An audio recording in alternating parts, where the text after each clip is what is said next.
con una ponencia para acabar la tarde de hoy que es mía, que es sobre la garantía de los derechos de los ciudadanos de los derechos y sus garantías en la aplicación de las normas en materia de procedimiento administrativo electrónico y en el desarrollo de procedimientos administrativos electrónicos.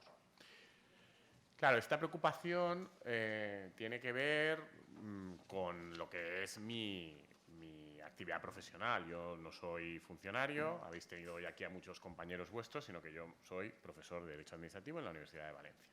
Entonces, yo analizo esto desde una perspectiva necesariamente un poco distinta a la vuestra. Entonces, a efectos de contaros cosas interesantes, ¿qué es lo que es mi intención contaros esta tarde? Prometo además no ser muy pesado. Ya sé que el ser profesor y más de Derecho Administrativo juega en mi contra porque en principio no os lo creéis, pero bueno, voy a intentar de verdad cumplir, no pasarme de la hora y además no ser muy pesado. Entonces, pero mi idea es contar algo que os resulte útil. Y básicamente, ¿qué es lo que os quiero contar? Yo lo que os quiero contar es, en la Ley de Procedimiento Administrativo, al margen de las muchas cosas que tenéis que hacer y que os han ido contando a lo largo de la mañana y la tarde de hoy, con todas estas dificultades y con todas estas carencias, yo quiero incidir en otra cosa adicional, que creo que es importante que vosotros como trabajadores públicos hagáis, y es ser conscientes de cuáles son las partes de la ley en las que hay problemas de conciliación de los intereses de la Administración con los intereses de los ciudadanos, y la ley se ha puesto claramente a favor de la Administración, permitiendo a los trabajadores públicos, si quieren y si no tienen una mínima sensibilidad, usar la ley de forma muy cómoda para ellos y muy beneficiosa para los intereses de la Administración, entendidos de forma cortoplacista, ¿no? Desde esta perspectiva que a veces se entienden los intereses de la Administración, que el interés de la Administración es no hacer nada y decirle que no al ciudadano y vivir tranquilos. Bueno, eso es evidentemente, desde una perspectiva cortoplacista para la Administración eso es cómodo, pero no tengo yo tan claro que desde una perspectiva más a medio y largo plazo sea eso bueno para la Administración. Pero lo que está claro es que es cómodo y que te quita faena y te permite vivir tranquilo. Y lo que quiero yo un poco que analicemos juntos ahora es hasta qué punto la nueva ley da una serie de opciones de este estilo a la Administración y a los gestores públicos, y yo quiero un poco sensibilizaros de que esto está mal, ¿no? Y que forma parte de vuestras obligaciones como trabajadores públicos y más que de vuestras obligaciones como trabajadores públicos, de vuestra ética profesional y vuestro deseo de ser mejores trabajadores públicos incluso de lo que os pide la ley, el ser capaces de entender cuando la ley es desequilibrada y aplicar remedios en el día a día, es decir, en interpretarla de una forma que permita conciliar en la medida de lo posible la eficiencia administrativa con el respeto a los derechos de los ciudadanos. Básicamente eso es lo que os quiero contar. O sea que si queréis, tomároslo un poco como coaching también, ¿no? En línea con lo que se ha venido diciendo hace un rato o lo que decía, por ejemplo, Víctor Almonacid de esta mañana, ¿vale? Eso es lo que, a ver si en 45 minutos logro contar. Voy a poner la presentación, ¿vale? Que está aquí.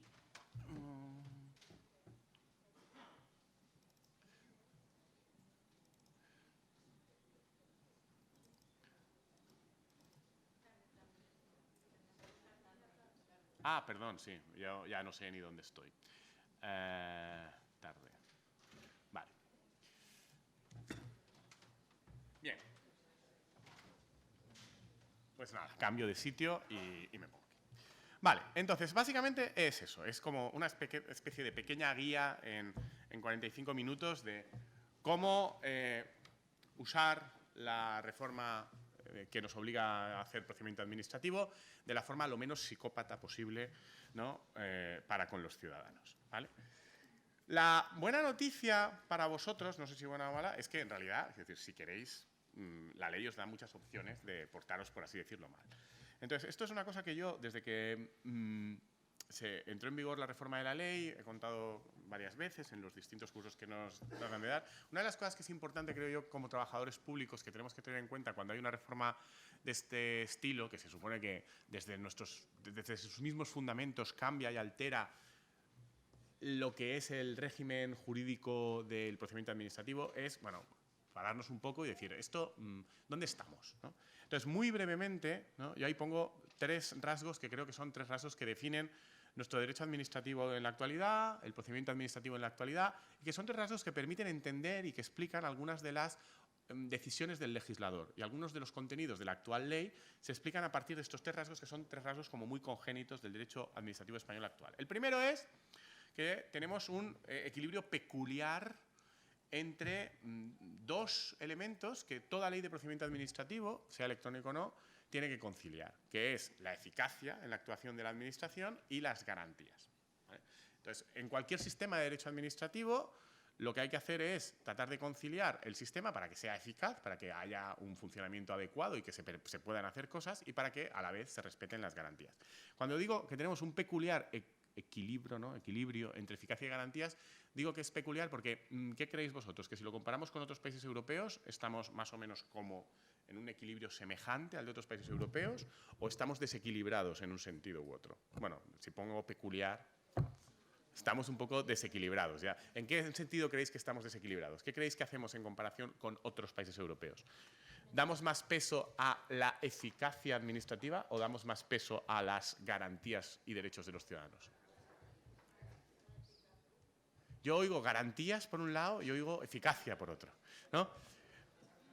Claro, tenemos aquí a servidores públicos que consideran que se da mucho peso a las garantías porque esto es muy pesado, pero si comparamos con otros países europeos, en general no. Es decir, de hecho es divertido analizar, a veces hay trabajos de colegas míos extranjeros que comparan con mucho detalle distintas dimensiones del procedimiento administrativo. Y entonces dicen, bueno, pues podemos aislar 15 o 12 dimensiones de los sistemas de derecho administrativo en esta dualidad, eficacia-garantías. Y entonces te ponen las características de los sistemas que son pro-eficacia o las características de los que son pro-garantías. Y tú las vas leyendo y cuando lees las pro-eficacia te reconoces mucho, ¿no?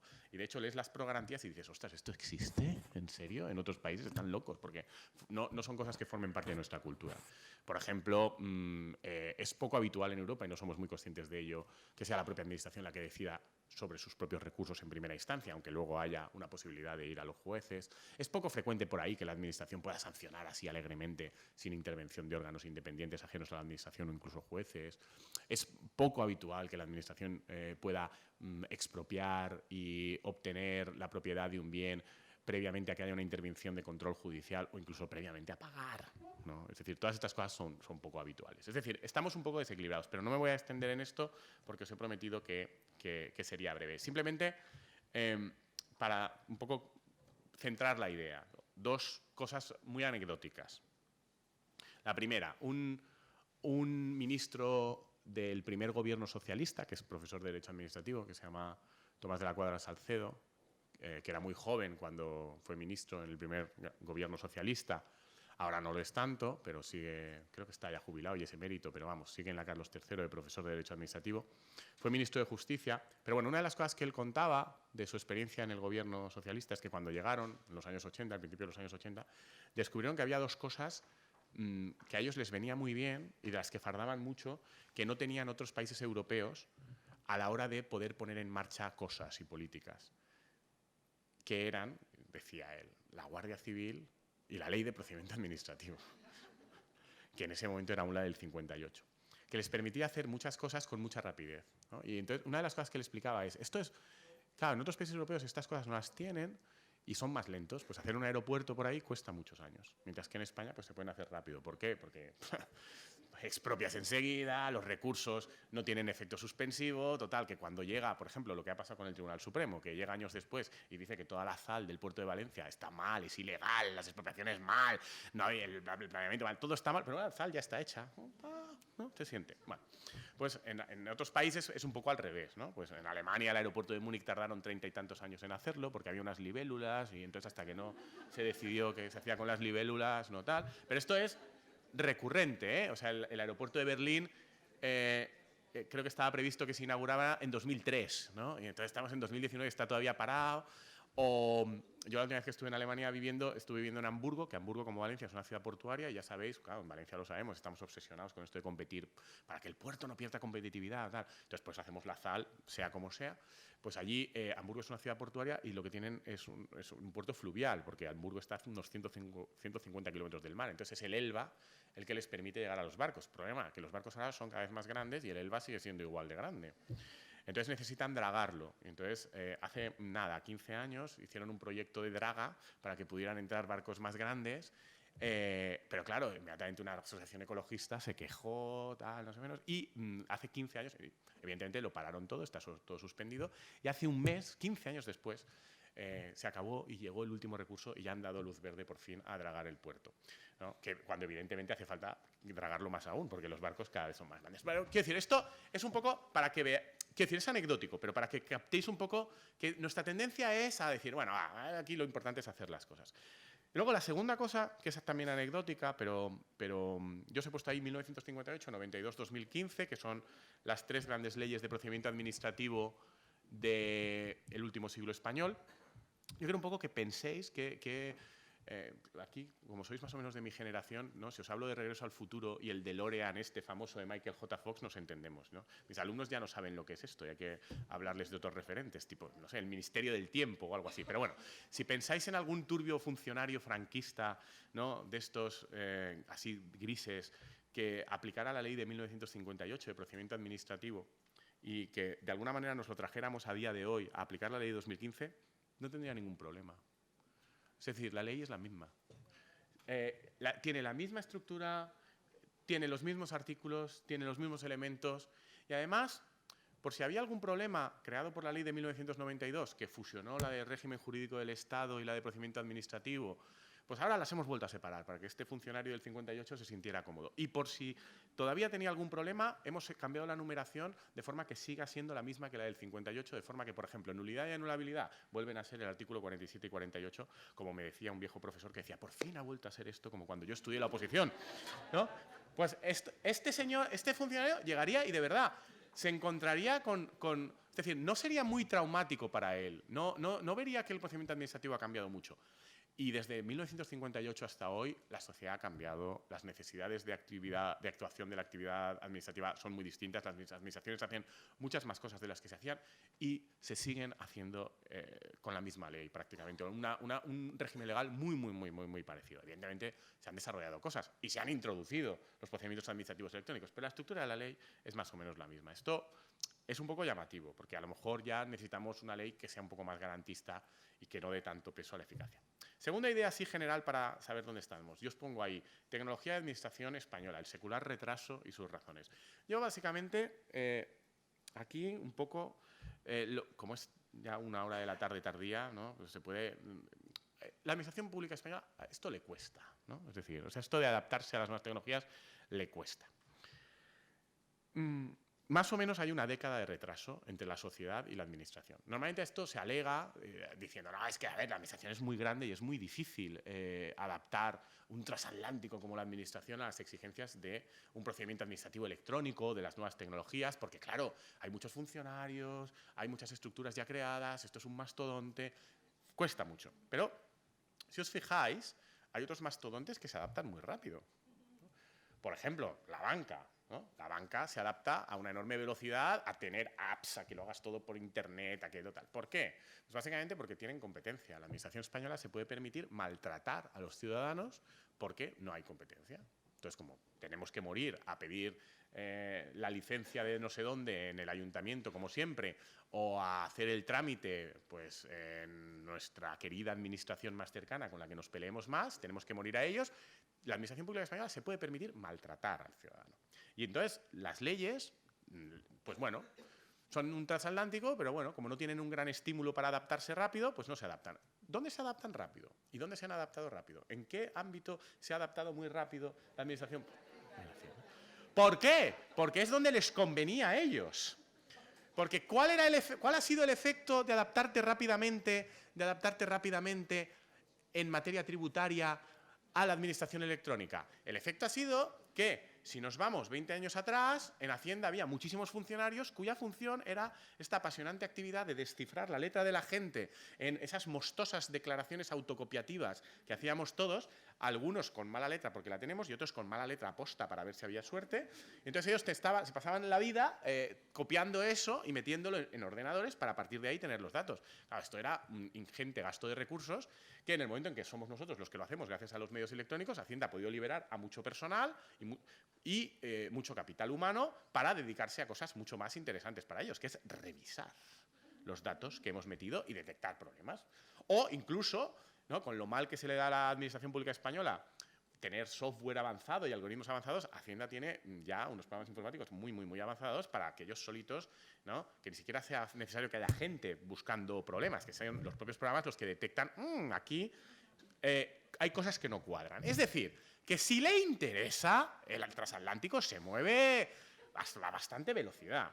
Pero si no le interesa, pues tenemos el bodrio de la ley de 2015 de procedimiento administrativo electrónico, que es una ley que básicamente lo que ha hecho ha sido copiar lo que la ley de 2007 decía en materia de procedimiento administrativo electrónico y fusionarlo con la ley 3092. Que está bien que se fusione, porque era absurdo tenerlo por separado, pero no sé, de 2007 a 2015, ahora 2019, creo que ha cambiado un poco cómo funcionamos tecnológicamente. Básicamente, ¿no? Yo, como todos tenemos una edad, pensad cómo escribíais a la novia, el novio, amigo, amante, lo que fuera, en 1992, si había que hacer una carta de amor o te querías ligar a alguien a distancia, ¿no? Entonces, supongo que todos lo hacíamos más o menos igual, ¿no? Con más o menos gracia y de forma más o menos cursi, pero, ¿no? Eran cartitas y por escrito y tal. Entonces, que la ley del 92 no concibiera esto es normal. Pero, en el 99, ¿no? En el 99, cuando se reformó ampliamente la ley de procedimiento administrativo, ya la gente usaba email. Yo sé que usaba la gente email porque yo en esa época había estado de Erasmus hacía poco y yo tenía email y mi madre me enviaba mails. No de estos de amor, pero de ¿qué tal estás, hijo? ¿Has recibido el jamón? ¿No? Entonces, quiero decir, si hasta mi madre usaba el mail en el año 97, que en el año 99 la ley no se enterara de que existía esto, era llamativo. Y había prensa y tal, y por internet. ¿Cuándo reacciona la ley? En 2007. Y en 2007 la ley por fin asume que existe una cosa que se llama el email y que existe otra cosa que es la web, ¿no? Bravo, bien. 2007. En 2007 ya todo el mundo usa... Bueno, da igual.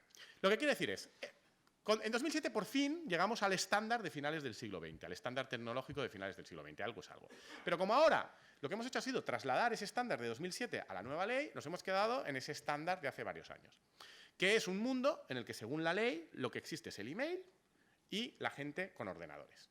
Entonces yo os pregunto, ¿alguien ahora le escribiría a alguien para ligar un mail?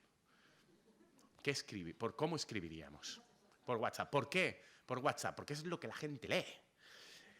Entonces, si nosotros queremos que alguien nos lea y nos haga casito, pues le escribes WhatsApps o Telegrams o, bueno, hay por lo visto muchas cosas, pero dependiendo, si la funcionalidad ya es más concreta, además muy especializadas.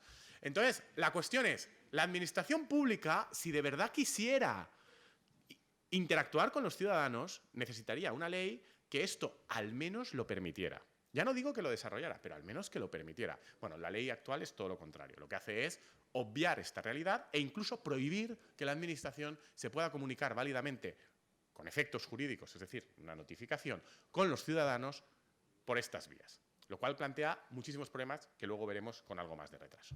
Y ya de lo otro, ¿no? De que haya que interactuar todo vía web, bueno, eso es menos grave quizás porque no excluye que se pueda interactuar por otras formas, pero es evidente a día de hoy que la gente no interactúa electrónicamente en general con un ordenador, sino que interactuamos más bien por el teléfono y con una serie de particularidades derivadas de cómo es la comunicación. Las últimas estadísticas dicen que en España más o menos el 55-60% de la gente tiene en casa un ordenador y tiene acceso a Internet por banda ancha. Y en cambio, el 98,5% de la población tiene en su casa al menos un teléfono móvil inteligente. Bueno, pues quizás habría sido sensato hacer una ley pensando en que estamos en ese paradigma tecnológico en el otro. Con lo cual, segunda idea, que le cuesta. A la administración española esto le cuesta. Y tercera idea, si se mueve el derecho administrativo español en las últimas 2 décadas o 3, es porque el derecho europeo nos obliga a ello. Nos obliga a ello a veces por las buenas y a veces a garrotazos, pero si pensáis en las últimas grandes reformas sustanciales de contenidos materiales del derecho administrativo español, todo se ha movido porque la Unión Europea se ha empeñado. Hemos cambiado por la Directiva de Servicios los esquemas autorizatorios, la ley de contratos la hemos cambiado varias veces porque nos obliga a la Unión Europea, todas las cuestiones en materia de transparencia nos hemos visto obligadas a incluirlas porque el Consejo de Europa repetía una y otra vez eso de es que España es el único país, junto con Malta, yo no sé, los pobres malteses, pero por lo visto estaban también muy mal, pero solo no son España y Malta los que no tienen... Tal. O, por ejemplo, la reforma del título sexto de la Ley 39, que es en materia de calidad normativa, es también porque la Unión Europea y la OCDE llevan diciendo desde hace años que España en esto era fatal. Es decir, cuando hemos cambiado cosas mínimamente relevantes de nuestra tradición administrativa, las únicas que podrían despistar un poco a ese funcionario venido de 1960, que de repente nosotros trajéramos aquí y dijera, uy, ¿esto qué es? Porque ahora de repente se publican cosas en la web y la gente las puede ver. Estáis locos, ¿no? Pues estas únicas cosas normalmente vienen por influencia del derecho de la Unión Europea, ¿no? O imaginad, ¿no? Que tiene que hacer una licitación de contrato en vez de dárselo al colega, ¿no? Eso a lo mejor a ese funcionario le llamaría la atención, pero normalmente viene de ETA. Bueno, entonces, en ese contexto tenemos la reforma de 2015, que la reforma de 2015 no me voy a extender mucho sobre esto, es una reforma megacutre que el gobierno de entonces únicamente aprueba por dos razones. Una, para quedar bien ante la Unión Europea con la idea de es que hay que modernizar la administración porque hay una crisis y hay que ahorrar y España necesita tal. Entonces hace un poco como de postureo jurídico-administrativo de decirle a Europa, con esa famosa cora que ha salido ya, no, mirad lo que estamos haciendo, estamos cambiando la administración enormemente, aprobando una ley que es la misma que había, metiendo el procedimiento administrativo de 2007, ¿no? Y cambiando algo para darle la estructura de la ley del franquista del 58 y de paso, y esto es lo que me interesa, metiendo de vez en cuando mejoras técnicas, que más que mejoras técnicas son cosas que la administración española tiene detectadas que no le gusta cómo funcionan y dice, ya que estoy, aprovecho y vamos a poner esto. Y entonces cada vez que se cambia algo o la forma en la que hemos introducido el procedimiento administrativo electrónico es siempre pro domo sua, es siempre en beneficio, o casi siempre en beneficio de la administración. En algunos casos de forma obscenamente evidente. Lo cual no significa que esté mal hecha la ley, ¿eh? La ley está más o menos bien hecha. Cosas en las que es bastante escandaloso esto. Bueno, las dos últimas líneas que tengo ahí son dos ejemplos, creo, bastante claros de eso. El primero, disposición adicional primera, no sé si la tenéis en mente. Yo sobre esto no me voy a extender porque no tiene que ver exactamente con el procedimiento administrativo electrónico, pero dadle una pensada porque mola bastante. Y es que nosotros tenemos una ley de procedimiento administrativo que es básica y que la Constitución dice que es básica, y esto es una idea fenomenal. Es la idea esta de, no, porque es que así el ciudadano siempre sabe cuál es el contenido mínimo de sus derechos y obligaciones ante la administración, y sea cual sea la administración ante la que está actuando, va a saber que hay unas normas básicas comunes que sí o sí siempre se tienen que cumplir. Y esto es muy bueno, porque es que si no, pues claro, el ciudadano está menos protegido. Y esto es muy bueno, y además es verdad. Tan es verdad que esto, que es una cosa propia española, hay otros países europeos que poco a poco, por distintas vías, nos están copiando la idea.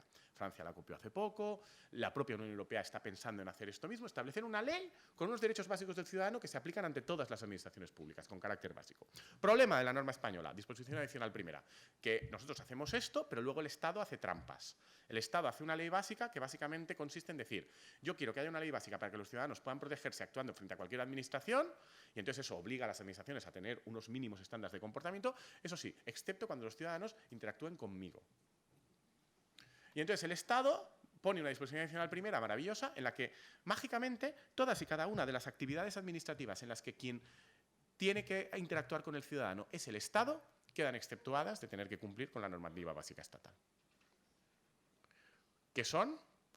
Porque nosotros normalmente actuamos con nuestra universidad, con el ayuntamiento, con la Generalitat, pero con el Estado actuamos poco. ¿En qué ámbitos actuamos normalmente con el Estado? Bueno, inmigración si somos inmigrantes, pero inmigración, ¿qué más? Seguridad social, ¿qué más? Empleo, ¿qué más? Tributos, pagar Hacienda y os queda otra porque debéis de ser muy buenos ciudadanos y conducís muy bien, ¿no? Que es cuando nos ponen multas de tráfico, que eso, menos en Cataluña, las pone el Estado todavía. Bueno, pues esas cuatro, en todas esas, dice la disposición adicional primera, que bueno, aquí esto de que esto sea básico, tampoco nos vayamos a poner locos, ¿no? Y que se pueden aprobar normas específicas y entonces estas normas específicas ganan y van antes que la ley de procedimiento administrativo. Bueno, esto es un poco chungo, pero simplemente lo quería comentar porque es un ejemplo de cómo el Estado juega siempre a favor. Y el segundo, que ha salido esta mañana también, es que el Estado, otra de las obsesiones que tiene en España es reparar el error histórico de la Constitución de 1978, que se le ocurrió esta cosa de descentralizar, ¿no? Y crear la Generalitat Valenciana y todo eso. Entonces, esto se hizo en la transición, un poco porque no hubo más remedio. Hay una constante histórica en España, que es que en los periodos en que se pasa de una dictadura a una democracia y empieza a haber libertades, a la gente le da por no solo pedir libertades, sino que hay ciertos territorios que siempre piden además cierto autogobierno. Esto ha pasado siempre en la historia de España cuando ha habido libertades. Pero al Estado no le acaba de gustar. Entonces, si puede, lo va rectificando. Y una cosa que ha descubierto que es fantástica para rectificarlo es esto de la vía electrónica. Y entonces aquí aparece la disposición adicional segunda. La disposición adicional segunda, que os recuerdo, básicamente decía eso de las administraciones públicas que no sean el Estado, que usen las aplicaciones del Estado. Y si no las usan, que justifiquen económicamente que es más económico usar las suyas que las del Estado. Claro, esto interpretado de una determinada manera, que es como quería el Estado, es imposible, porque ya me dirás cómo la Generalitat Valenciana va a tener una herramienta administrativa para 5 millones de personas que sea más económica que la del Estado para 48. Es decir, incluso en los niveles de incompetencia propios de una administración como la administración estatal para estas cosas, lograr tener una aplicación más cara que usen 48 millones de personas que una para 5 es que es 10 a 1. Es decir, el nivel de derroche que necesitas para tener algo más caro es espectacular. Entonces, según esta interpretación, que fuera solamente económica la medida de la eficiencia, siempre había que usar la del Estado. Y además, no solo eso, sino que la disposición adicional segunda, el Estado la entendía como que además quien evaluaba si era más eficiente o no era el Estado. Es decir, que las administraciones públicas le tenían que decir al Estado, oiga, que quiero usar esto y creo que es más eficiente por esto, pero el Estado informaba y decía si sí o si no. Bueno, el Tribunal Constitucional, en un arranque de respeto a la Constitución, en la sentencia 55-2018, dijo que esto era inconstitucional. Para no colorearle demasiado la cara al Estado, no derogó la disposición adicional segunda, sino básicamente dijo que había que interpretarla en un sentido contrario a lo que dice la disposición adicional segunda, o sea, como si no existiera, y básicamente permite a las comunidades autónomas que en uso de su autonomía tengan sus propios medios informáticos y sus propias aplicaciones si consideran que es mejor. Es decir, en una interpretación de la eficiencia laxa, en una interpretación de la eficiencia generosa, consistente en decir, pues por ejemplo, si yo tengo algo que es mejor y que ofrece más cosas y más posibilidades y que el Estado, pues esto es más eficiente, aunque sea más caro per cápita, porque per cápita va a salir siempre más caro. Bueno, además hay otras ideas detrás de que sea mejor que las administraciones autonómicas puedan tener su propio software si quieren, que es la propia idea de autonomía, ¿no? Es decir, en un momento en el que cada vez más, lo decía yo antes, la hibridación del trabajo entre juristas e informáticos es más importante. ¿Por qué es más importante? Porque muchas veces el efectivo ámbito de derechos y garantías que uno tiene no depende de lo que dice la regla, depende de lo que dice el código fuente, el código informático que ha declinado de una determinada manera ese código jurídico. Porque si por mucho que diga la ley de procedimiento administrativo que yo tengo derecho a hacer tal cosa, luego va y resulta que la aplicación informática que declina cómo se aplica ese código jurídico en los procedimientos en la práctica no me ofrece esa posibilidad, es que no la voy a tener. No la voy a tener. ¿No? Entonces, el Estado, que es muy consciente de eso, sabe que gran parte del poder futuro va a pasar por quien determina y gestiona y controla cómo son las aplicaciones. Por eso se las quiere quedar. Y por eso las comunidades autónomas presentaron un recurso de inconstitucionalidad contra esto, porque también son conscientes de esta situación, ¿no? Es decir, y esto me lleva a la última reflexión general que yo quería haceros, de tipo introductorio, y luego iremos a cosas concretas de la ley, que es conexión con esto que decía yo al final de la charla de María. Es muy importante que seamos conscientes los trabajadores públicos que nos dedicamos a gestionar procedimientos administrativos en cualquiera de sus vertientes, desde crearlos, diseñarlos, transponer el procedimiento tradicional al procedimiento administrativo, aplicarlos. Es muy importante que seamos conscientes de que si la aplicación está mal diseñada, el efectivo ejercicio de derechos y garantías de los ciudadanos, por mucho que puedan estar reconocidos en la ley, deja de ser posible. Y que es nuestra obligación, como trabajadores públicos, aunque no seamos informáticos, ser conscientes de eso y ser capaces de entender cómo funciona la aplicación y entender si está siendo correctamente diseñada para respetar esos derechos. Pongo un ejemplo extraordinariamente tonto, pero que creo que es ilustrativo. Uno de los dos derechos fundamentales por antonomasia que todos los... Perdón, no son fundamentales, pero para los españoles son ideológicamente fundamentales en relación a cómo es la administración pública, ¿no? Yo creo que hay dos cosas que cualquier ciudadano español, no sé muy bien cómo, pero sabe sobre el funcionamiento del derecho administrativo español y además se le transmiten entre ellos, ¿no? Una es la famosa idea esta de no cojas la notificación, ¿no? ¿Vale? ¿No? Esto lo sabéis, ¿no? ¿No? Esto, además es una cosa fascinante porque en cualquier ámbito, ¿no? De repente tú te encuentras con esto de no cojas la notificación, ¿no? Hace yo unos años, en la casa donde yo vivo ahora, había portera, ¿no? Y es eso, y que tú llegabas un día tranquilamente, ¿no? Y, Andrés, ha vingut el carter, però no t'ha pres la notificació. I tu, Mati, no me fotes, hombre, agafa la notificació, que és que si no me dan a correus. Però ella tenia com el chip, ¿no? ¡No, no te lo he agafat! Oh. Entonces, además, ya sabéis que para no cogerla, además la gente esto se lo sabe, o sea, que no basta decirle al cartero, no, no, no la cojo, porque entonces es notificación rechazada y vale, y es peor. No, no, es que te tienes que esconder. No, no, es que he visto el cartel y m'ha amagat. ¿No? Entonces, ¿vale? Bueno, esto es una cosa que se sabe todo el mundo. Y la otra cosa que se sabe todo el mundo, y supongo que vosotros lo experimentáis como gestores administrativos, es esto, que en cualquier procedimiento administrativo, ¿no?, te viene el ciudadano normalmente el último día de plazo. Bueno, esto yo lo hago también, ¿eh? O sea, ya sabéis el chiste típico de abogados, de el amigo que le pregunta a otro, oye, ¿y por qué los abogados siempre presentáis todo el último día de plazo? Y el abogado le mira así al amigo como diciendo, este tío es tonto, y dice, hombre, a ver, porque si lo presento el día siguiente ya no vale, ¿no? O sea, pues, ¿vale? Bueno, pues esto lo hacen también los ciudadanos normalmente, entonces viene el último día de plazo y en un alto porcentaje te vienen con cuando era en papel, te vienen con un papel mostoso, ¿no?, con sus datos, y todo en blanco y sin nada de la documentación. Y entonces tú, claro, ya no lo dices, pero al principio, la primera vez dices, oiga, pero a usted le falta tal. Y te dicen, no, no, no, ya subsanaré, ¿no? Y esta es la segunda frase que todo español, casi al nacer, conoce, ¿no? Es, ya subsanaré. Ya subsanaré, y tienen razón, porque es un derecho que tienen, que es el derecho a subsanar o a no aportar toda la documentación en ese momento, siempre y cuando la solicitud tenga los mínimos para ser válida, y ya la administración entonces les tiene que requerir para que subsanen lo necesario. Bueno, esto es un derecho, y es un derecho que está en la Ley de Procedimiento Administrativo. Pero ¿qué pasa si la aplicación de un determinado procedimiento no permite entregar válidamente y firmar válidamente la solicitud si no has incorporado todos los papelajos, incluyendo la fotocopia del DNI que siempre te piden? Entonces, ¿qué es lo que ocurre? Que el derecho que supuestamente tienes lo pierdes, porque la aplicación no está diseñado para gestionártelo. Y fijaros, y esto es interesante, ¿qué hacemos nosotros? La primera vez que nos pasó a todos esto, nos cabreamos mucho y se nos pasó el plazo, si era el último día. Esto es la primera vez. Pero luego todos aprendimos qué es lo que había que hacer. ¿Qué hay que hacer? Subir cualquier cosa. Vale. Porque si subes cualquier cosa, pero fijaros, esto es más interesante de lo que parece.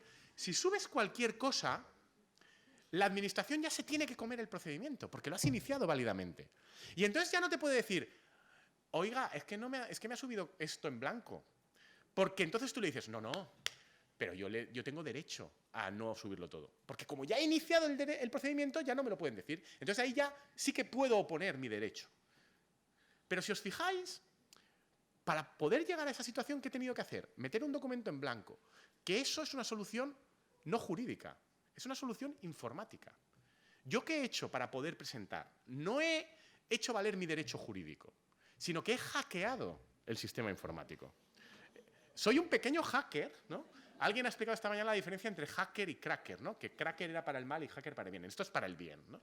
Entonces, soy un pequeño hacker que he logrado engañar al sistema. Porque el sistema está diseñado para que yo no pueda darle a validar al trámite y firmar sin la puñetera fotocopia del DNI. Pero, escaneado. Pero yo he hackeado el sistema poniendo un documento en blanco. Eso es una solución informática a un problema informático. Estamos respondiendo con una solución informática. Cuando los informáticos malvados en esta escalada armamentística se dan cuenta de eso, ya están empezando a desarrollar, alguna administración ya lo tiene, unos maravillosos algoritmos que detectan si la cosa esta está en blanco. Y entonces te dicen, no es válida porque está en blanco. Entonces, ¿qué hay que hacer? Subir un documento que parezca un DNI, ¿no? Para engañar al... ¿no? ¿Vale? Está claro esto, ¿no? Bueno, lo que quiero decir es que es nuestra obligación como funcionarios, en principio, velar porque los procedimientos estén diseñados de forma que los derechos que los ciudadanos tienen, porque los tienen reconocidos en la ley, se vean respetados. Y esto es algo que cuando diseñamos un procedimiento hemos de velar por qué ocurra y cuando aplicamos procedimientos también. Bueno, yo voy a hablar hoy un poco, muy rápidamente, de estas pautas de la ley que pasa de los ciudadanos, cómo se reflejan en algunas de las cosas de la nueva ley, que harían las delicias del funcionario que nos hemos traído desde el franquismo. Porque diría, che, estos no han perdido el buen criterio. Bueno, esto es un señor americano que cuenta esto de que el código importante ahora no es el código jurídico, sino el código fuente, el código informático. Es un profesor que se llama Lawrence Lessig, que tiene un libro que es este, que se llama Code 2.0, que es un libro chulísimo que yo os recomiendo, ¿no? Porque él básicamente lo que dice es un poco exagerado. Sobre todo era exagerado cuando lo decía hace 20 años, porque el libro, la primera edición es del año 2000, decía, a día de hoy el ciudadano americano, estos son americanos, entonces les preocupa lo del ciudadano americano. Entonces él decía, a día de hoy el ciudadano americano no tiene los derechos que le reconoce nuestra Constitución y nuestro Bill of Rights, sino que tiene los derechos que le reconoce la tecnología. Y esto, en el año 2000 lo leías y decías, que este señor es un poco exagerado. En el año 2019 lo lees y dices, jo, qué razón tiene y qué miedo. Porque todos los derechos, la privacidad, nuestra libertad de expresión, van a depender cada vez más de que efectivamente el código informático los respete. Y si no, va a ser un desastre. Bueno, vale. Ejemplos de que la ley nueva pasa bastante en los derechos fundamentales y de los derechos de los ciudadanos para dar prioridad a la eficacia administrativa. Yo he puesto algunos no electrónicos de los que voy a simplemente referirme y luego algunos electrónicos. Pero también en cosas no electrónicas se ve esto. Por ejemplo, si os veis en el artículo 18 nuevo de la ley, que es una de las pocas cosas que han cambiado, ahí veis que hay un derecho, una regulación maravillosa de lo que la ley llama la colaboración de las personas con la administración. Es muy bonito porque es la colaboración, que en realidad se traduce por cuando un ciudadano está obligado a hacer lo que la administración le ordene y darle todo lo que la administración le ordene. Esto la ley lo llama beatíficamente la colaboración de las personas. Consiste en que le tienes que dar todo lo que pidan. ¿Qué decía antes la ley 3092? Que si no había legislación específica no lo tenías que hacer y que solo lo tenías que hacer cuando había una ley específica que te decía qué en concreto tenías que dar, por ejemplo en Hacienda, cuando te venía el inspector de Hacienda. La nueva ley lo que dice es que si hay legislación específica, pues la legislación específica, pero que si no, le tienes que dar todo, excepto si es gravemente atentatorio contra tu intimidad personal o familiar o si estás cubierto por el derecho profesional. Es decir, le da un enorme poder a la administración. Tanto poder, de hecho, que yo empezaría a recomendar a Hacienda que eliminaran todas sus reglas sobre inspecciones. Porque ahora les perjudican. Porque claro, en esas reglas te decían cuándo lo podías pedir cosas, cómo, con qué garantías. Ahora, como la regla por defecto es que no hace falta, pues... el artículo 56, otro ejemplo. Ahora la Administración tiene la capacidad de aplicar en cualquier procedimiento administrativo medidas provisionales o provisionalísimas. Las provisionales son cuando inicias el procedimiento, en ese mismo momento, y las provisionalísimas son incluso antes de iniciar el procedimiento. Bueno, pues estas medidas provisionales o provisionalísimas son súper generosas, son amplísimas. Básicamente las han copiado de la Ley de Enjuiciamiento Civil. La Administración puede aplicar todo lo que un juez civil en un procedimiento civil puede aplicar como medida provisional, simplemente sometida a criterios de proporcionalidad. Ese es el único límite. Claro, la diferencia es que está bien que la Administración pueda hacer esto, porque a veces es necesario, pero con tan pocos límites y de forma tan amplia, a mí me plantea simplemente la duda de decir, es que lo que puede hacer un juez civil, lo puede hacer un juez civil porque A, es juez, y B, está decidiendo un caso entre dos personas que van ante él, que es un tercero, y toma una decisión en principio neutral. Y por eso tiene un gran poder de decisión, incluso sin necesidad de mucha fundamentación cuando es necesario con carácter provisional. Pero es que la Administración no está en esa situación. La Administración muchas veces es juez y parte, con lo cual esto es un poco inquietante. En el artículo 62 hay una nueva regulación de las denuncias, que es que tiene este invento maravilloso que cada vez nos gusta más, que es esto de que tú puedes recompensar económicamente al denunciante, ¿no? Al que delata a otros, lo recompensas económicamente, aunque solo sea en los casos regulados hasta ahora, quitándole la multa que a él le tocaría, ¿no? Pues bueno, esto da también mucho poder a la Administración, que es jugar con las delaciones y las tradiciones de la gente. O, por ejemplo, el sistema del artículo 69 sobre cómo funciona la declaración responsable y la comunicación se ha consolidado también de una forma ya digo, muy beneficiosa para la Administración. Pero bueno, esto, como no tiene que ver con el procedimiento administrativo electrónico, simplemente lo menciono y pasamos a las de procedimiento administrativo electrónico. Yo había puesto ahí simplemente los artículos, pero no tiene sentido que los leamos. Esto le cuesta pasar, pero pasará. Bien, en cambio, hay otros ejemplos que me interesan más y con los que vamos a acabar, comentándolos con algo más de detalle, que tienen que ver con la forma en que la Administración ha organizado en su beneficio ciertas novedades que sí que tienen que ver con el procedimiento administrativo electrónico. Algunos tienen que ver con cómo ha organizado, por ejemplo, este nuevo título sexto de la Ley de Procedimiento Administrativo respecto de los procedimientos de elaboración de normas. Esto, ya digo, se ha metido por presiones de la OCDE y de la Unión Europea, que básicamente es esto de que tenemos que dar a los ciudadanos mucha más información sobre cualquier proceso de elaboración de normas y tenemos que permitirle mucha participación, que ha de ser necesariamente electrónica o eminentemente electrónica, porque es la única forma de que se pueda producir de verdad esta participación. Bueno, el procedimiento es bastante interesante.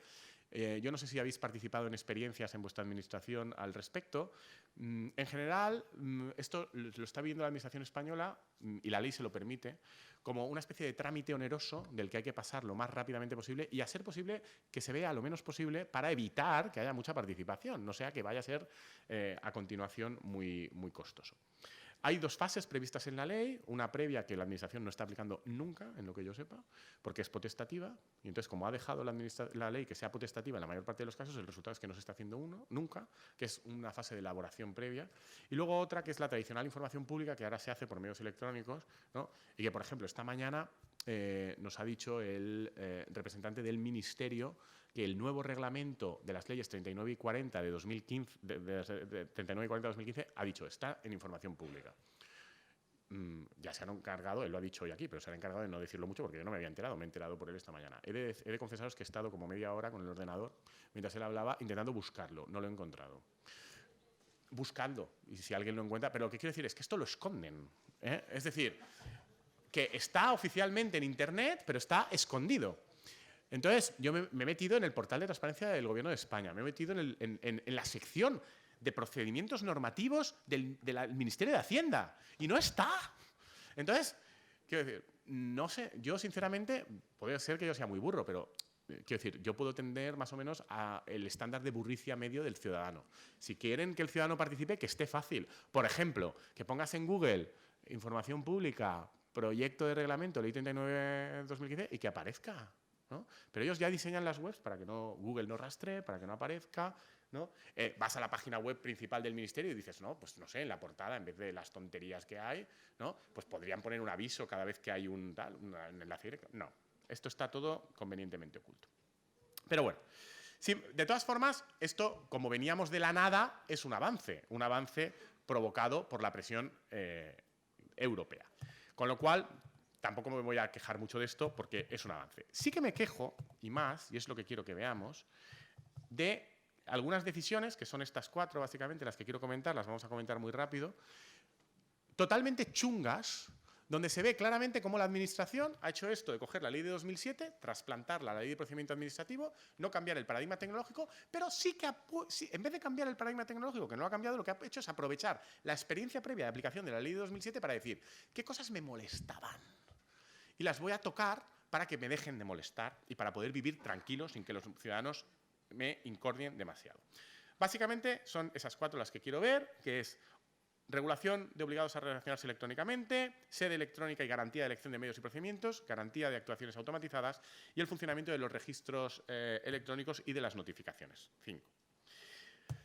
Vamos una por una. Ya digo, rápidamente, que no quiero dar mucho la tabarra, pero algunas cosas os las digo y os tendréis que fiar de mí, entre otras cosas porque es tan pequeñita la letra, pero bueno, como conocéis la ley, simplemente pongo el artículo ahí por tenerlo.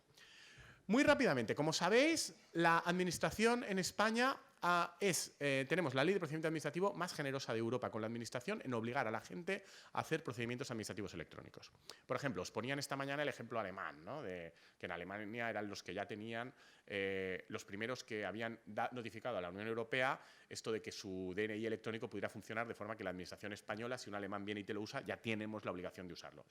Alemania es como totalmente lo contrario. En Alemania no obligan a nada a los ciudadanos a relacionarse electrónicamente, pero se preocupan de que los ciudadanos alemanes puedan relacionarse electrónicamente si quieren en otros países. Y son los primeros en eso y los últimos en lo otro. Nosotros es al revés. Aunque bueno, no iba... ¿Qué es?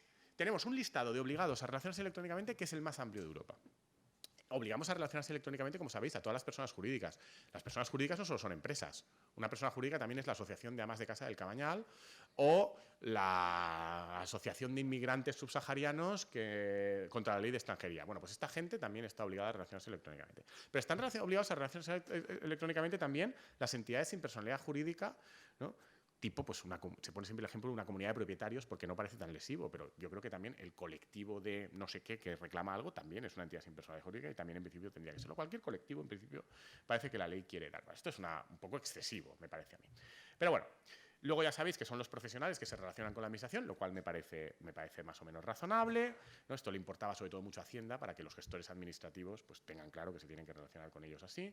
Los funcionarios en nuestro trabajo, esto también es bastante razonable, ¿no? Pero bueno, y cualquier persona que esté actuando ante la administración en nombre de estas personas. Esto es normal. ¿Vale? Hasta aquí es más o menos normal, quizá con la excepción de que las personas jurídicas nos hemos pasado un poco. ¿Qué es lo que no es normal? El artículo 12 de ayuda a los ciudadanos en materia de procedimientos administrativos electrónicos, que dice en qué casos la administración está obligada y los ciudadanos tenemos derecho a que nos ayude. Y que básicamente lo que dice es que la administración está obligada a ayudar y los ciudadanos tenemos derecho a que nos ayude siempre y cuando no estemos obligados a relacionarnos con la administración electrónicamente. Es decir, y por resumir, la ley obliga a la administración a ayudar a aquellos que no necesitan ayuda y se preocupa de excluir de cualquier sistema de ayuda a todos y cada uno de los ciudadanos que la necesitan. Obviamente, esto es un ejemplo del libro de lo que yo os decía. Es decir, vosotros como trabajadores públicos, ¿qué es lo que tenéis que hacer aquí? No hacer ni caso a la ley. Porque lo que no estáis es obligados a ayudar, pero podéis ayudar. Y una administración sensata y unos ciudadanos sensatos, ¿cómo diseñan su asistencia al ciudadano? Pasando olímpicamente de la ley y dando asistencia a quien la necesita. ¿Que ¿Quiénes son los que la necesitan? Los obligados electrónicamente. Yo voy haciendo la prueba y cuando hablo con secretarios de ayuntamiento, gestores administrativos, les pregunto. Y más o menos todos ellos me dicen, no, sí, el otro día hablaba con el secretario de Alboraya y me decía, no, claro, nosotros ayudamos a los obligados. Entre otras cosas porque si no ayudáramos a los obligados no ayudaríamos a nadie, porque no ha venido nunca en 4 años a pedir ayuda a algún no obligado. Entonces, pues evidentemente ayudamos. De hecho, bueno, algunas de las cosas que creo que ha comentado María van también en esta línea. Es decir, las administraciones sensatas, ¿no? Pues evidentemente ayudan a quienes lo necesitan, que son los obligados. O, por ejemplo, decía María, aunque no lo hagan electrónicamente, tramitamos simplemente con el papel. Pues bueno, me parece sinceramente sensato, porque una administración está para ayudar a la gente y no para quitarse trabajo de encima en plan psicópata, aunque la ley te lo permita, ¿no? Que esto es importante tenerlo claro. Y aquí es donde va mi coaching. ¿La ley te permite hacer eso? Sí. ¿Es legal que mandes al ciudadano a escaparrar? Sí. ¿Lo puedes hacer? Sí. ¿Es cómodo para ti? Sí. Pero no lo hagáis. No lo hagáis porque no tiene sentido. Y ayudad al ciudadano, aunque el artículo 12 os permita no ayudar al ciudadano obligado. Primer ejemplo. Segundo ejemplo. Este ejemplo me gusta mucho porque es un ejemplo de libro de cómo la administración del Estado, sabiamente, según su perspectiva, ha cogido la ley de 2007, ha introducido la ley de 2007, el procedimiento administrativo en la ley de 2007 en la ley de 2015, pero lo ha hecho eliminando las partes de 2007 que se han mostrado ineficaces, básicamente que le resultaban incómodas. La ley de 2007, que fue obra generalmente de informáticos, era un equipo de informáticos así muy entusiastas, tenía una cosa muy de informáticos que era todo esto, os acordaréis, del software libre, ¿no? Que había que potenciar todo esto. Y una de las cosas que decía la ley de 2007 es que los ciudadanos tenían derecho no solo a elegir si se relacionaban con la administración electrónicamente, sino cómo se relacionaban, con qué sistema operativo, con qué programas, y que la administración tenía derecho a dar soporte a todos los que fueran de software libre y a todos los que tuvieran una suficiente penetración en el mercado. Bueno, esto ha desaparecido de la ley, ¿no? En este caso es la ley 40, es el artículo 38 de la ley 40, y se ha sustituido porque hay que respetar los principios de transparencia, publicidad, responsabilidad, calidad, seguridad, disponibilidad, accesibilidad, neutralidad e interoperabilidad. Es decir, principios generales, que en realidad no obligan a nada, que en la ley de 2007 te explicaban cada uno de esos principios cuál era y en algunos de ellos te decían que en concreto había que interpretar que la administración tenía ese derecho. Bueno, pues eso ha desaparecido. Ha desaparecido, entre otras cosas, porque aunque estaba en la ley de 2007, la administración pública española siempre se consideró totalmente exenta de aplicar eso. O sea, y nunca ningún juez que me conste condenó a la administración española por eso. Entonces han dicho, bueno, pues dado que no lo aplicamos, pues lo quitamos. Bueno, esto es un ejemplo de cómo hemos perdido derechos. Los ciudadanos hemos perdido derechos. Y se manifiesta de forma muy clara en esto del artículo 38, pero hemos perdido otro. Acordaos que en la ley 3092, un derecho tradicional que teníamos todos nosotros es a que además de presentar el último día el papelajo mostoso sin nada más, y que nos lo tenían que coger, teníamos también derecho a presentarlo en un papelajo así mostoso o una servilleta que hubiéramos cogido porque había libertad de forma, ¿no? Bueno, eso lo hemos perdido también. Ahora la administración pública, en la nueva ley, le damos ya el derecho a determinar y predeterminar en qué tipo de formatos hay que presentar las cosas. Ya no vale el formato libre. Es decir, en principio, por ejemplo, aunque una administración tenga la posibilidad de hacer esto de la instancia general, si ellos tienen prevista una instancia específica para el procedimiento incorrespondiente al que tú que quieres iniciar, si te equivocas y lo inicias por instancia general, la administración tiene derecho a rechazártelo. porque tienes la obligación de usar la instancia adecuada y el procedimiento adecuado. Bueno, esto a mí me parece, de nuevo, un gran retroceso y no pensar en la administración. ¿Tenéis derecho a rechazar eso? Sí, pero de nuevo yo os diría, no lo hagáis. No lo hagáis porque es tratar mal al ciudadano. Si el ciudadano inicia un procedimiento, no sé, apelemos al espíritu de la Ley 3092, que en esto era mucho más liberal y mucho más beneficiosa con los ciudadanos. Pero fijaros que el legislador ha aprovechado la nueva ley para... ya que estoy haciendo la nueva ley, pues voy a cambiar un poquito esto para ir contra el ciudadano. Otro ejemplo. Decisiones automatizadas. Esto lo ha comentado María de nuevo también, creo, brevemente. La ley 3092 tenía un artículo maravilloso, que era el artículo 45, que sin enterarse muy bien de lo que venía, pero entendió el legislador que seguro que venía algo que podía tener problemas. Y decía, ¿no? Cuando haya una decisión informatizada, automatizada, esto tiene que ser público y se tiene que saber, ¿no? Bueno, esto ha desaparecido del artículo 41 de la ley 40. Ya no hay necesidad de publicitar los criterios con los que se van a desarrollar las actuaciones automatizadas. Esto es un error enorme. Y es un error enorme cuya trascendencia quizás ahora no vemos, pero que en el futuro va a ser muy presente. Porque una decisión automatizada no es sino un reglamento. Es decir, cuando nosotros cedemos a un algoritmo la capacidad de decisión sobre una decisión administrativa, en el fondo lo que estamos haciendo es un algoritmo, pero un algoritmo que no es código jurídico, sino que es código fuente. Es este código 2.0 del que hablaba Lessig, que es el que ahora importa para nuestros derechos. Entonces, igual que un reglamento tiene que estar publicado, igual que un reglamento es público, igual que un reglamento, su proceso de participación se supone que ha de estar mediado por la participación ciudadana, todo esto tendría que estarlo también. Y de nuevo aquí hemos ido hacia atrás. Pero hemos ido hacia atrás y tiene mucho mérito no respecto de una ley de 2007, hemos ido hacia atrás respecto de lo que decía la ley 3092, que en esto, incluso en un contexto no tecnológico, era mucho más consciente de los posibles riesgos que podía haber que de los que tenemos en la actualidad. Sobre los registros voy a hablar poco porque el problema es menos urgente, pero y sobre todo porque quiero hablar más de las notificaciones electrónicas, que me parece, y con esto acabo, el ejemplo paradigmático de la aproximación del legislador estatal a la cuestión. Y cómo hemos transformado un régimen de notificaciones de toda la vida en un régimen de notificaciones electrónicas sin pensar en los ciudadanos. Producto de que para el legislador y para la administración del Estado, la notificación...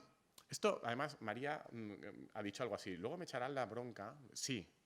¿No? Es decir, para la administración la notificación es lo que decía María, un trámite más del procedimiento administrativo. Es decir, es un paso más, es un trámite más. Que bien, es cierto que lo es. Pero en realidad la notificación no es un trámite de un procedimiento para tomar una decisión. En este caso, para poder aplicarla. Que desgraciadamente es lo que parece pensar el legislador, sino que la notificación está pensada como garantía del ciudadano. Se supone que la notificación, la idea que hay detrás de la notificación es que tú le explicas al ciudadano, le informas al ciudadano de algo que le va a afectar, para que se pueda defender. Pero el derecho administrativo español poco a poco ha ido deslizándose en una pendiente extravagante que considera que la notificación no es eso, sino que esa es una especie como de barrera que has de superar y cuanto antes la superas mejor, porque así ya puedes aprovecharte de eso que tiene el derecho administrativo español y que muchos otros derechos administrativos por ahí no tienen, que es la eficacia directa, ¿no? La ejecutividad, porque se presume válido y es ejecutable en el momento en que has notificado. Entonces, ¿qué hay que lograr? Notificar y que la notificación sea válida. Y esto es entonces, la aproximación del legislador en el artículo 41 y siguientes de la nueva ley es esta, es conseguir que las notificaciones sean siempre válidas. Y entonces tiene un régimen extraordinariamente generoso con el legislador que permite que sean siempre válidas y que a partir de ahí tú ya puedas ejecutar el acto administrativo. Siendo una cuestión menor si el ciudadano se ha enterado de algo o no. ¿Sí? ¿En qué se nota esto? Se nota esto en que en el régimen en papel, si tú no tienes la dirección del ciudadano, ¿qué tenías que hacer? Y sigue diciendo la ley que tienes que hacer cuando la notificación es en papel, buscarla. Entonces tenías que buscar en el catastro, ¿no?, la dirección y al menos intentar notificarle ahí, en esa dirección. Si luego la dirección estaba mal en el catastro, la persona ya no vivía ahí, se había ido, pues entonces ya se iniciaba el proceso de notificación, no rechazada, porque no era rechazada, sino notificación inconclusa, no lograda, fallida, y entonces se publicaba como mecanismo de garantía. Es decir, había sucesivas garantías. Tenías que buscar dónde vivía la persona y luego tenías que publicar. En el nuevo régimen, lo que hace la ley básicamente es decir 2 o 3 cosas en cadena bastante cuestionables, cada una de ellas, y combinadas atroces. La primera, por defecto, las notificaciones son electrónicas. Lo cual, bueno, si es un obligado electrónico, pues puede tener sentido. Si es una persona que inicia un procedimiento y me dice que lo haga por vía electrónica, puede tener sentido. Pero, ¿tiene sentido que por defecto la notificación sea electrónica cuando el procedimiento se inicia de oficio? La ley dice que, por defecto, electrónica. Incluso aunque el ciudadano sea un ciudadano no obligado a relacionarse electrónicamente. Porque que no esté obligado no significa que tú no lo hagas electrónicamente. Lo dejarás de hacer electrónicamente si él te dice que lo quiere en papel. Pero para eso primero tiene que interactuar contigo. Con lo cual, de oficio, en principio, inicias electrónicamente. Primera decisión, un poco cuestionable. Segunda decisión cuestionable. Si yo no tengo sus datos para comunicarme con él electrónicamente, no tengo que buscarlos. Así como yo tenía que buscar los datos de dónde vivía, si no los tenía, si yo no tengo su número de teléfono o su email, porque no ha interactuado él previamente conmigo, no los tengo que buscar. Esta me parece una decisión muy cuestionable. Pero claro, ¿por qué no los tengo que buscar? Porque no los necesito para notificar. Porque el sistema de notificación que hemos montado es crearle una carpeta al ciudadano. Hay dos sistemas. Uno, la dirección electrónica habilitada, que es marginal y que ese sí que depende de que él haya interactuado previamente conmigo. Este no plantea problemas, pero como es marginal, no es el importante. El otro es la comparecencia electrónica. Entonces esto consiste en que yo le monto una carpeta y se llama comparecencia electrónica. Está bien denominado, porque es el equivalente electrónico a la vieja comparecencia presencial, porque yo podía siempre notificar al ciudadano por comparecencia. Venía el ciudadano por lo que sea a traer unas magdalenas a la administración, entonces yo, aprovechando que me había traído las magdalenas, le decía, mire, fírmeme aquí, toma, dese por notificado, y ya está, todos felices. Entonces, pero eso era excepcional, porque normalmente no venían, yo iba a buscarlos. Pero ahora el sistema por defecto es que tienen que venir. Yo les abro la carpeta ciudadana y ahí les voy dejando las cosas. ¡Hala, venga, notificaos! Es muy difícil hacerlo mal, porque hay que ser muy burro para dejar mal las cosas en la carpeta ciudadana, con lo cual normalmente todas las notificaciones son válidas. Pero claro, me diréis vosotros, hombre, ya, pero si el ciudadano no lo abre, pasan 10 días y la notificación no es fallida, sino que tercera decisión muy cuestionable, la notificación la ley entiende que está rechazada. Con lo cual, la administración no tiene tus datos, te inicia un procedimiento, te lo sube ahí. No busca tus datos para avisarte de nada, simplemente lo sube. Pasan 10 días y ya no tiene que hacer nada más. Esto es increíble. Bueno, y me diréis, pero es que normalmente tendrá los datos. Hombre, o no. La cuestión es que os da la oportunidad de, sin tener los datos, hacerlo así. Y entonces de nuevo aquí viene mi... No lo hagáis. Es decir, la ley probablemente os deja portaros así de mal, pero no lo hagáis. Es más, a veces hay que hacer virguerías para lograr los datos. Por ejemplo, a nuestros alumnos en la universidad, ¿les podríamos notificar psicopáticamente, pero legalmente así? Sí, podríamos. Entonces, se nos ocurrió decir, bueno, vamos en el formulario de matrícula a pedirles preventivamente el teléfono, para, además del mail que les asignamos nosotros y al que les enviaremos siempre la notificación, porque se lo asignamos nosotros, pero claro, no sabemos si lo usan, porque ellos a lo mejor usan otro, porque tienen otro, pero nosotros les asignamos uno. Entonces, nosotros les enviamos el aviso al mail que les hemos asignado, que esperamos que usen, porque para temas universitarios lo usan, pero además vamos a pedirles en el formulario de matrícula preventivamente el teléfono, para también enviarles un aviso por teléfono. ¿Y entonces qué pasó? ¿Alguien lo adivina? Por pedir el teléfono. Efectivamente. Entonces llegó nuestro delegado de protección de datos personales y dijo, no podéis pedirlo. Y tenía razón legalmente, porque como el trámite, como no es obligatorio para nosotros avisar por teléfono, no tenemos justificación para obligarles a que nos lo den. Entonces lo hemos puesto con una casilla, con un asterisco, para que sea voluntario, ¿no? Y diciendo, y lo usaremos para avisarle en este caso, ¿no? En la confianza de que la gente los asteriscos no los ve y va rellenando todo así. Pero lo que os quiero decir es una sucesión de decisiones muy cuestionables. Pero es que incluso si tú tienes el mail o el teléfono, o ambas cosas, entonces dice el 41.6. En ese caso, envía un aviso. Es decir, porque claro, la propia ley es perfectamente consciente de que este sistema es una vergüenza y que el ciudadano no se va a enterar. Pero dice, bueno, si es el ciudadano el que te ha pedido algo, si él te ha dado ya su email o su correo electrónico, o tú lo tienes ya, lo tienes que usar para enviar un aviso. Y entonces así, como somos perfectamente conscientes de que el ciudadano no se va a enterar, así que se entere por la vía normal, que como nos comunicamos todos, que es por correo electrónico o SMS, aunque no estaría más, que también pudiera ser por WhatsApp o Telegram o estas cosas, pero entonces nos dice, envíalo así. Resultado, en principio estamos cubiertos si el ciudadano nos ha dado previamente eso o lo tenemos. Y entonces ahí no es tan desastre. Excepto por una pequeña cosita que dice la ley, que esto es como cuando en las películas americanas ahora está muy de moda que alguien hace una muy gorda, entonces una persona se levanta y empieza a aplaudir así, poco a poco, y entonces luego se une todo el mundo y hay una ovación. Pues esto es como para darle una ovación al legislador, que dice, usted tiene que informar, pero si no envía el aviso, no pasa nada. La notificación es válida, que esto es maravilloso. Porque ya dices, es que esto parece como recochineo. Claro. Yo he preguntado por qué esto es así. Y me dijo la persona que lo creó, no, es que si pusiéramos que es obligatorio, sería tanto como hacer que en realidad eso fuera la notificación. Y tiene razón. Es que lo que tendrían que haber hecho es decir que la notificación era así. Pero como no quieren, pues lo han quitado. Yo, en mi ingenuidad, y con esto acabo, llevo desde 2015 diciendo esto lo declarará inconstitucional el Tribunal Constitucional. Porque es tal barbaridad. Es decir, la barbaridad, para que os hagáis una idea, es que si yo soy administración pública, el ciudadano me ha dado su mail y me equivoco y no le aviso por mail y se le pasa y pierde el recurso y pierde el derecho, se fastidia. Es tal barbaridad que si no me equivoco, sino que lo hago a mala leche, también pierde el derecho. Es decir, es una cosa salvaje. Entonces yo, en mi ingenuidad, decía, el Tribunal Constitucional esto lo va a declarar inconstitucional. No, ahora tengo que rectificar. No porque el Tribunal Constitucional se haya pronunciado sobre esto, que no se ha pronunciado, sino porque hace 3 meses se pronunció sobre una previsión estrictamente equivalente de la Ley de la Jurisdicción Laboral, que en las relaciones electrónicas de las partes en el procedimiento laboral tiene una previsión que es la misma, que es, hay que avisar, pero si no se avisa, pierdes tú el derecho si se te pasa el plazo.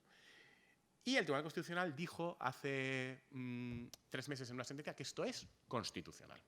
Con lo cual, aunque no sea exactamente el mismo caso, es tan parecido que parece sensato pensar que el Tribunal Constitucional va a decir que esto es constitucional. Y el argumento que dio el Tribunal Constitucional es que esto no es la notificación. El régimen de notificación es lo otro. Esto es un mero aviso, casi gracioso, que te dan, ¿no? Entonces, ¿a qué conclusión llegamos? Que por lo visto, según el Tribunal Constitucional y según la ley, los ciudadanos tenemos que ir compareciendo electrónicamente a cualquier administración que pensamos que nos puede notificar y que no tiene nuestro mail, por si acaso, o si tiene nuestro mail, por si se nos olvidan. Es decir, si tú has iniciado un procedimiento y le has dado el mail y no recibes aviso a tu mail o a tu teléfono móvil, no te fíes, entra de vez en cuando. Porque es que puede pasar que te hayan notificado y que no tal. Bueno, yo, de nuevo aquí, consejo que os daría, no lo hagáis. Es decir, si iniciáis procedimientos, intentad notificar también en papel, aunque notifiquéis electrónicamente, si lo habéis iniciado vosotros el procedimiento. Si no tenéis el mail o el teléfono, pero tenéis alguna vía o alguna excusa jurídica para poder encontrarlo, buscadlo y usadlo para enviar el aviso, ¿no? Estas cosas. Y si tenéis el mail y eso, acordaros de enviar el aviso. Y si por lo que sea una vez no se envía, no le deis precluido el trámite al ciudadano. Bueno, básicamente esto es un poco lo que os quería contar, tratando de haceros partícipes de la importancia de que vosotros como funcionarios y trabajadores públicos interpretéis la ley de una forma y trabajéis con la ley de una forma que respete lo más posible los derechos y las garantías efectivas de los ciudadanos. Porque si no, al final lo que estamos haciendo es, con la excusa de electronificar los procedimientos, quitar garantías que forman parte del Estatuto Básico de los Ciudadanos, que más o menos hasta ahora entendíamos por básicas y consolidadas. Y que ahora la ley permite que vayan desapareciendo, que se vayan erosionando. Bueno, pues intentad, por favor, no ayudar a erosionarlas. Básicamente esto es lo que os quería contar. Si hay alguna pregunta, pues la aceptamos, pero como es tarde y yo creo que estamos todos cansados, a lo mejor no hay preguntas, me podéis preguntar a mí, ¿no? O sea que muchísimas gracias por vuestra atención.